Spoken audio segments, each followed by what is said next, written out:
This is an unboxing video, probably featuring one of Marvel's epic collections, which is a line that over time I have come to decide I don't really like much. I don't know what is inside, but I am guessing it is an Hulk one. Doctor Strange. And this cover fucking sucks. This is emblematic of everything I complain about with the covers. It is like they aim to pick the worst one. This is called Affinity Wars. And rather than have a cover to an issue that ties into Affinity Wars, they went for this, Doctor Strange 36. A standalone issue. Quite a bad standalone issue. With no actual focus on the cover. There are also Affinity Gauntlets tying issues in here too. They could have fudged the lines and used one of them, but they didn't. I think there was also a story in here called The Great Fear, which is like one of those big story arcs that they built up to in the series over a long period of time. And they could have called this after that and used the cover from that. But no, they call it Affinity Wars, and they slapped the most unrelated and most imperfect cover in the collection on the front. Yes, we definitely will be doing my which cover do I think should be on the front cover feature, because there are actually some very, very good choices with the Affinity Wars tie-ins. And that they didn't use them is a display of either incompetence or disinterest. These are not even edited. Nobody looks at these. They are just shot out as mechanically as possible. Nobody involved with the production is reading these or caring about the contents. This here is volume 10, covering 1991 and 1992. We have Doctor Strange, issues 34 through to 47 and Annual 2, as well as a Silver Surfman issue that crosses over during Affinity Wars. And then we have the overcollected graphic novel Spider-Man, Doctor Strange, The Way to Dusty Death. This epic collection begins with Affinity Gauntlets tie-ins. The last epic collection weirdly ended mid-crossover. And our first issue is issue 34. The very first issue in the collection is also the picture that they put on the back. It really is like nobody even cares. These Affinity Gauntlets tie-ins are alright. Some surprisingly decent or at least acceptable art.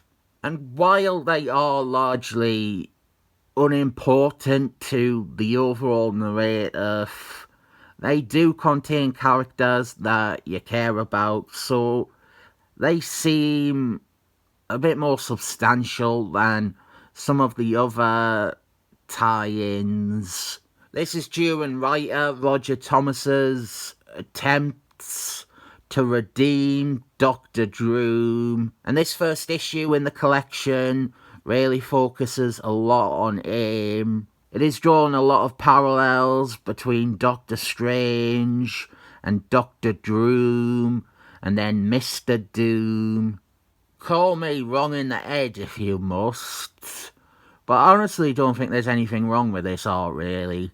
I am seeing a lot of Kevin Newland in the faces. Seems a very strong influence in this artist's look.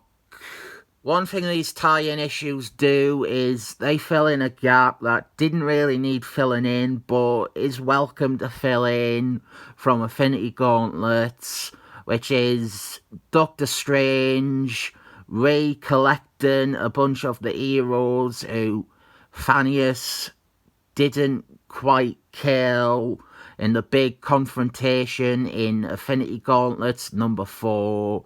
Like here we have Hulk, and before that we had Mr. Doom. Warwick Davis and Doctor Strange's apprentice, Rintra, they gone off by themselves to try and be useful and collect Dax and Firestorm from where Thanius deposited them. Thanius just sent both of them back in time to get rid of them. I have said some nice things about the art, but this panel of Cate Blanchett is definitely a letdown. And in general, it seems like Cate Blanchett is not to this artist's forte. Which is a shame, because Cate Blanchett is one of those characters that, in my opinion, seems to bring out the best in artists. I really like this subplot though, with Warwick Davis and Rintra. It is nice to have these two characters who were seen as nothing but comic relief and a bit useless actually do something, and do something well. Is it time for me to officially rechristen Doctor Strange's love interest, who I have been calling Rachel McAdams, even though Rachel McAdams didn't play her, and now she is being played by what's-her-face, Charlize Theron. I definitely looked that up. I think Rachel McAdams was a better casting for this character. At this point, I think I came to a conclusion about the art. This artist is good at drawing characters, not that good at action. Very nice shot of 90s 4 there. Actually, 90s 4 looks very on model. 90s 4 is the sort of character design that a lot of artists, a lot of new artists or fill-in artists, this being both of those, 90s 4 is a design a lot of them couldn't really get right. Even some of the little details in the helmet, that looks correct, that looks on model. Let me just check with one of these 4 epic collections I have lying around. Yeah, I thought it was right. The way that the eye guards connect to the feathers. So well done, Mr. Artist Man, who draws 2 or 3 issues of Doctor Strange in the 90s. We have our final Infinity Gauntlets issue here. They could have put this on the front cover. Alan Watson is soon to be in a major motion picture. Could have put this on the cover and called it Synergy. This is the final issue with art by an artist who went nowhere and then came out of the woodwork 30 years later to join Comic Gates. It's kind of a pain that I have to even acknowledge Comic Gates. This issue though starts off with a great display of what he is good at. We just have characters, although he seems to think that all the Asian people look the same. We have a character with god powers, juggling planets, which you should all know by now is one of my favourite superhero pastimes.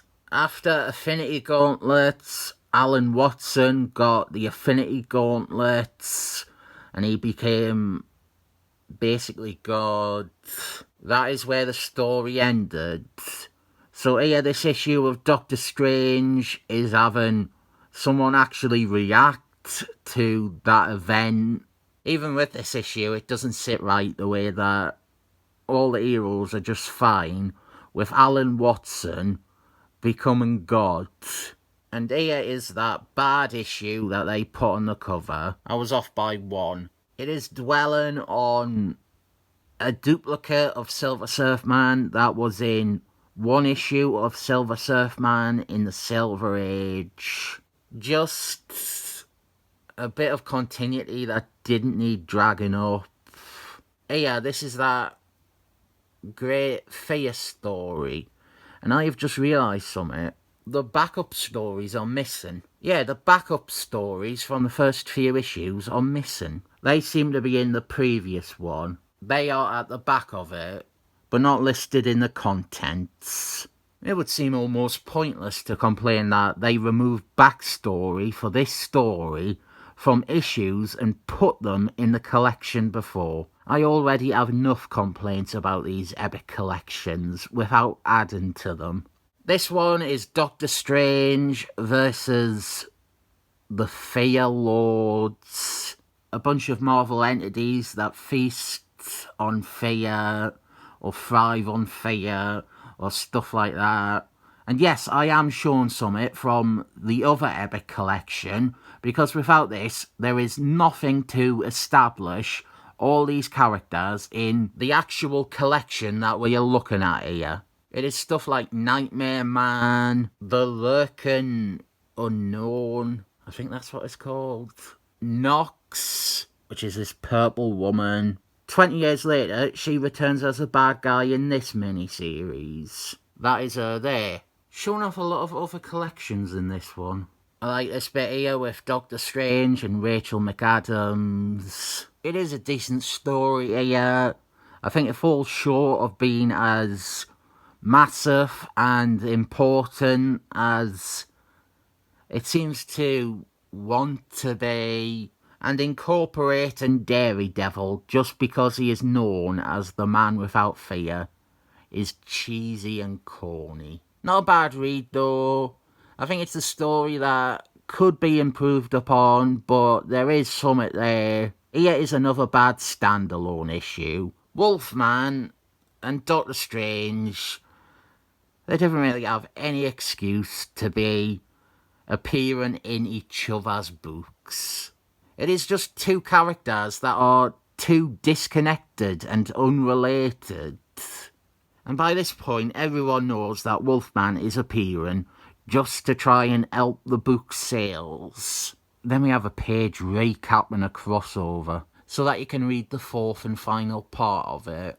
Let me just say this is the bad guy for the crossover, and it is shit. They collected this entire crossover in The Seaman by Jason Byrne omnibus, despite Jason Byrne not even doing the Seaman part of the crossover.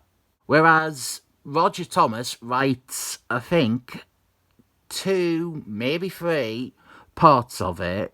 And then in the Doctor Strange epic collections, despite Doctor Strange being a character throughout the crossover, we only have part 4. Not that I'm really complaining, it is terrible. But including it in the Seaman omnibus was just to dilute and complicate Jason Byrne's run, because Seaman's involvement in this crossover came at a time where they just ignored the setup that he had amnesia, and there is Dickie Jones getting his wife's name wrong. Same problem with the binding as with the Fantastic Force one I looked at last time. The Infinity Wars tie-ins begin with issue 42. This cover would have been perfect for the front of this collection. Doctor Strange and Silver Surfman's Infinity Wars tie-ins. They get into a subplot from Infinity Wars, which is Galactus Man. He goes to Doctor Strange, and they go on a quest to find eternity. It is quite a decent use of tie-ins. It expands on subplots and scenes that we didn't see all that much of in the main series. And here is one of the Silver Surfman covers. This could easily have been the front cover for this collection, and it should have been, but I understand the logic that maybe they didn't want to have an issue of Silver Surfman as the front cover for a Doctor Strange collection. Nevertheless, I think this cover best reflects the Infinity Wars crossover tie-ins. And then you've got to turn this page sideways, which I bloody love doing. And there is Alan Watson's Evil Off, Alan Moriarty. It wouldn't have been great, but they could have put that on the front as well. In these tie-ins, we do a lot of exploration of the Marvel cosmic entities. I'll just put this image out there. Issue 44 featuring Juggernaut. Unlike Wolfman, at least Juggernaut has a connection to a mystical entity that Doctor Strange often invokes. And here, this would be my pick for the front cover of the collection. First, it is an Infinity Wars tie-in. Second, we have the title character up front. We also prominently have Charlotte Witch, who was just in Doctor Strange's second movie, as well as Catherine Ann, whose name doesn't sound right without the H's.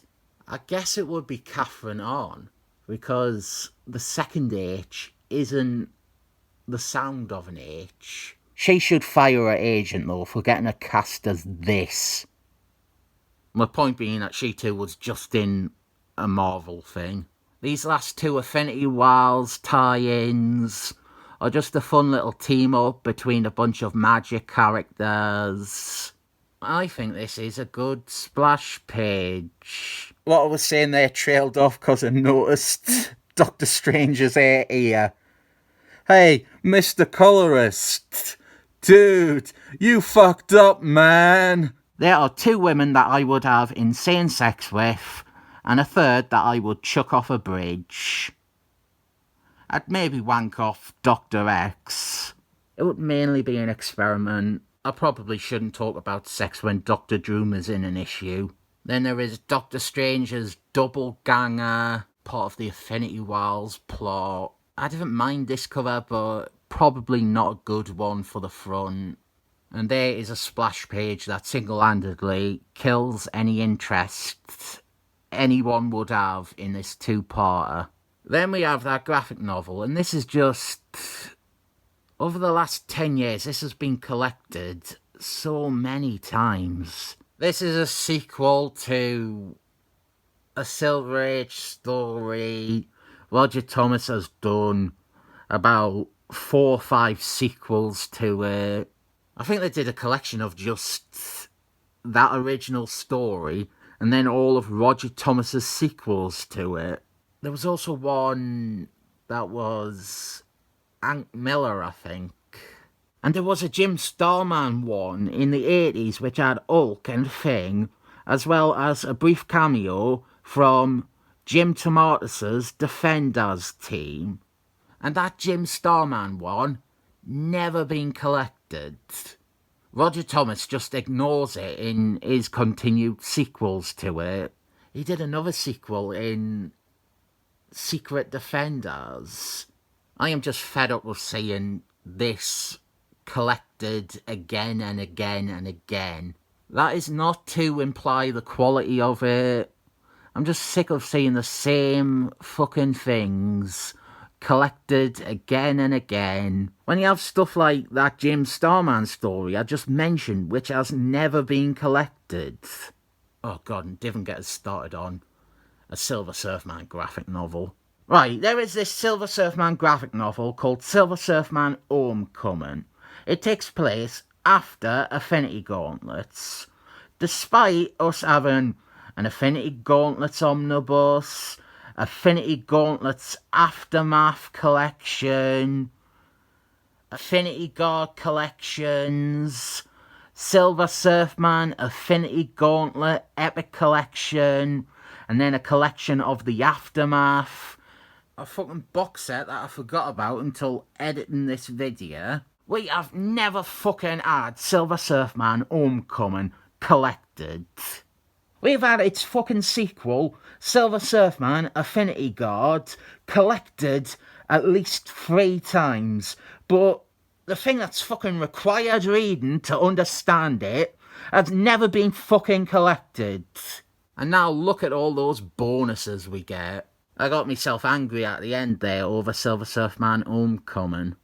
It really is ridiculous that it isn't included in any of those things that are listed. The contents of this aren't bad, but the cover leaves a bad impression in my mind, so I'll only give it 7 thumbs up. Put this on the front cover, you fucking idiots.